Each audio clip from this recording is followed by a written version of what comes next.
Okay guys, today we're doing the alum experiment. What we're doing is we're starting with a piece of aluminum foil. We're going to turn that aluminum foil into a product known as alum. Alum's a nice white powder. It's used in water purification. It's used for making pickles, all kinds of things.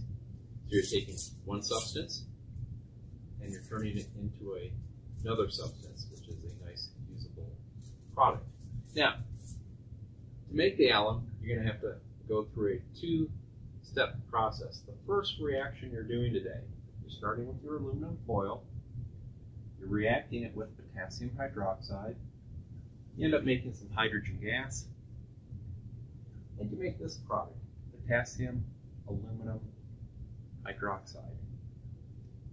The second step, you take that potassium aluminum hydroxide, you react it with sulfuric acid, and it gives you this. This right here is your alum. Now, it's an odd formula. If you're looking at it, some people get confused by that .12H2O. Alum crystallizes as a hydrate. Certain substances, when they crystallize from an aqueous solution, for each 1 unit of the substance, there's a certain number of water molecules locked into the crystal structure.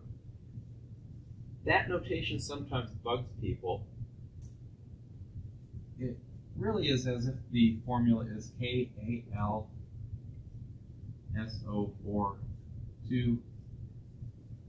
2H2O 12. So that's really the formula there. That big dot notation bothers some people if you're not familiar with it. Now, if you add these two reactions together, the overall reaction is given here in black. All these are in your lab manual, by the way. All these reactions are in your lab manual. Now, why are we having you do this experiment? Well, because we make a lot of pickles and we need the alum. No, just kidding.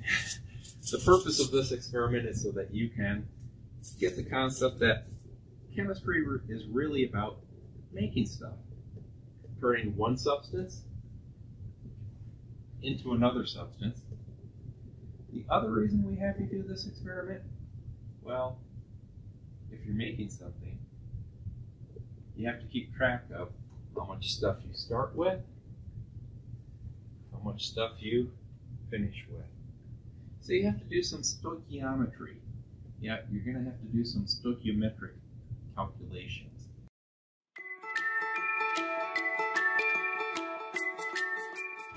Okay guys, first step in the preparation of alum, you have to weigh out your starting material, your aluminum foil. So you have to know how much of that you have, and we'll show you how to do that with the balance here.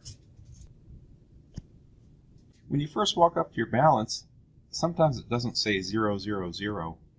You have to tear it. See that little button that says T? You push that T button. Okay, now that the balance is teared, I can put the aluminum foil on there. It weighs 0.545 grams. So the mass of the aluminum used, 0.545 grams.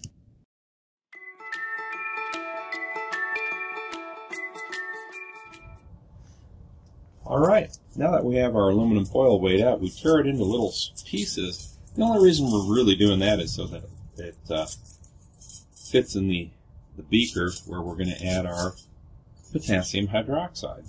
So we're going to react that aluminum foil with our 1.4 molar potassium hydroxide. The instructions call for 25 milliliters of this. So we'll go ahead and measure the graduated cylinder.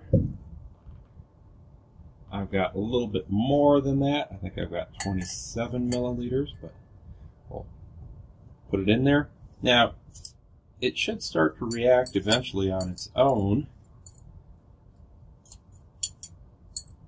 It will react a little bit faster if we apply a little bit of heat to it. Okay, so we used 27.0 milliliters of the potassium hydroxide.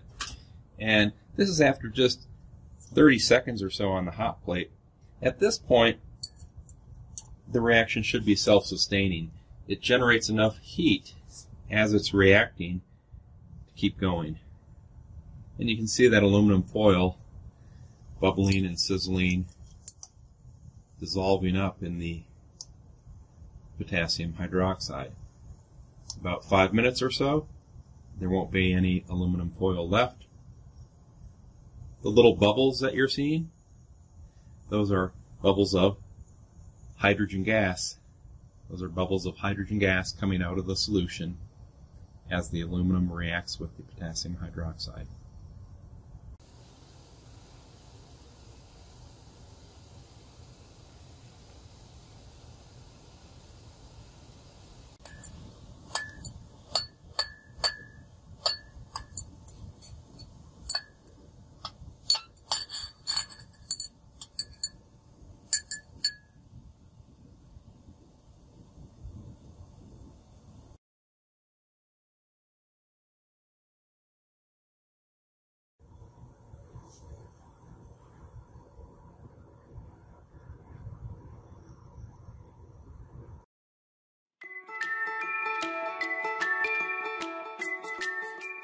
Okay, it took about 3 to 5 minutes for all that aluminum foil to dissolve. The solution's quite hot, so we have to put it in an ice bath, cool it off before we proceed to the next step.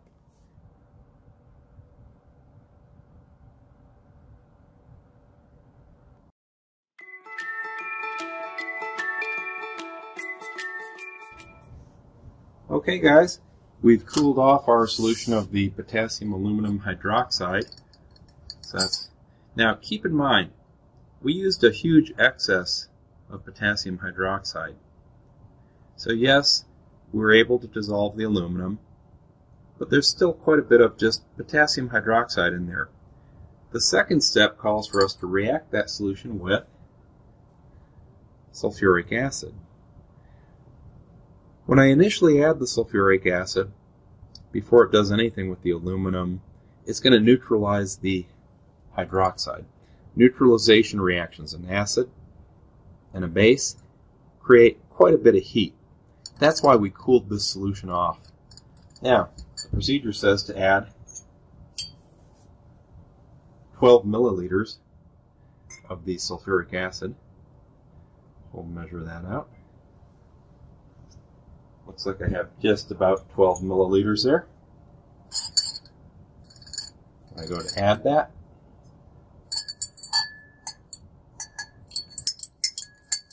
You see how it gets that white fluffy stuff and how it got all very, very thick very suddenly. So it's also quite warm right now. And again, that warmth is the heat generated by the neutralization reaction. And then the rest of the sulfuric acid reacts with the potassium aluminum hydroxide to give us our alum. So that white stuff you're seeing is the alum.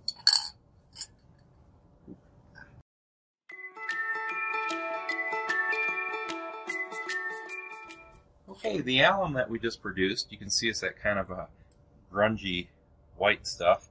It's not very pure.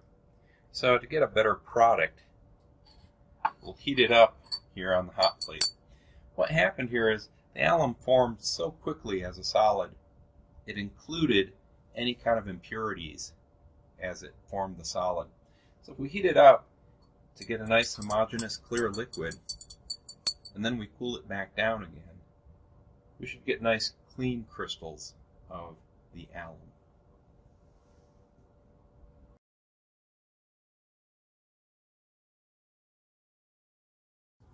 Now that our alum's been heating up, you can see the solution's gotten a whole lot more clear.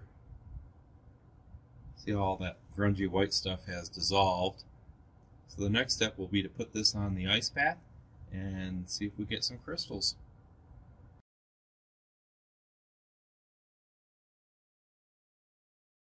Here's our solution in the ice bath.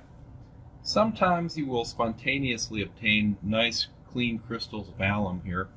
Sometimes you won't get crystals unless you put seed crystals in. You put in just a couple of tiny microscopic crystals of alum, stir it up, and suddenly, boom, it'll all crystallize very rapidly.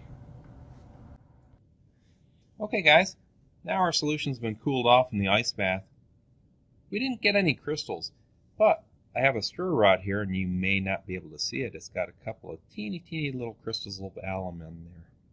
So we're going to put those in here and start stirring.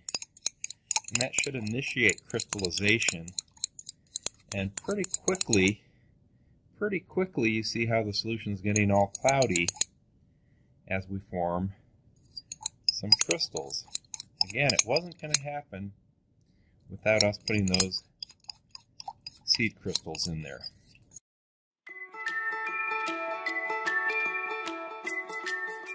Okay, our crystals are sitting in the ice bath right now, staying cool, and we're going to isolate those crystals with vacuum filtration.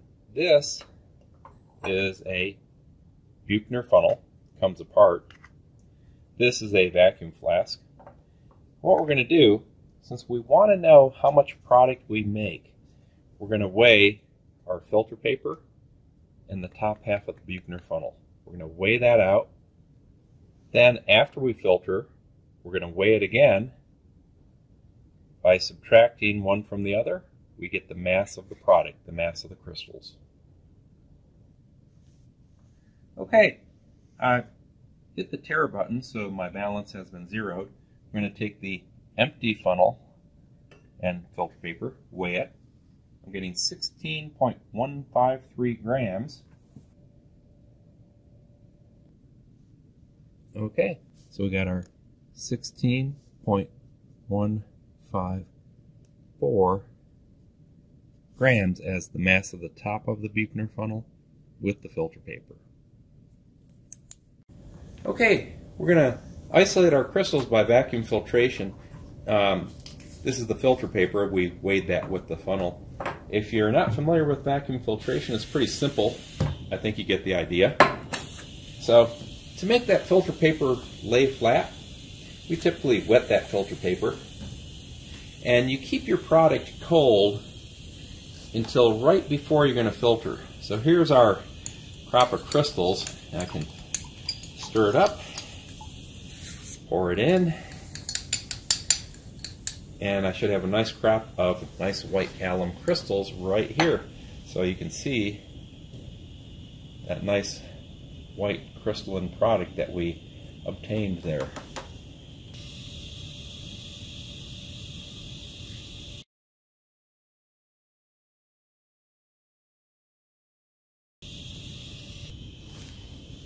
Okay, now that we've filtered our product, we want to give it a little bath. We want to rinse it off with some ice cold water. It has to be ice cold water, otherwise the product will just dissolve, because alum is quite soluble in room temperature water, not very soluble in ice water. So we just rinse the crystals off. Now we'll just let the air pull through there for a few minutes to dry the crystals. Okay, there's our product. Nice clean crystals of alum.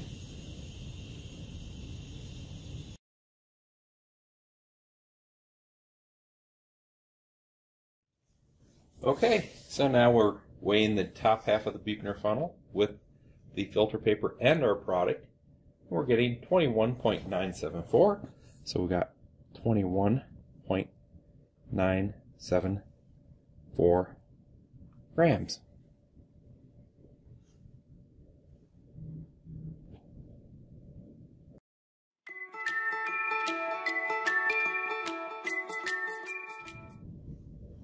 Okay, here's the alum that we just made. Now, it looks white and all, but if we want it to be even cleaner, even higher purity, we would do a recrystallization. That means we would take this material, dissolve it in the minimum amount of hot water, cool it off again, get it to crystallize again, then we would end up with a product that looks more like this. See that nice crystalline powder. That's been recrystallized. It's a much higher purity. This is before crystallization. This is after recrystallization.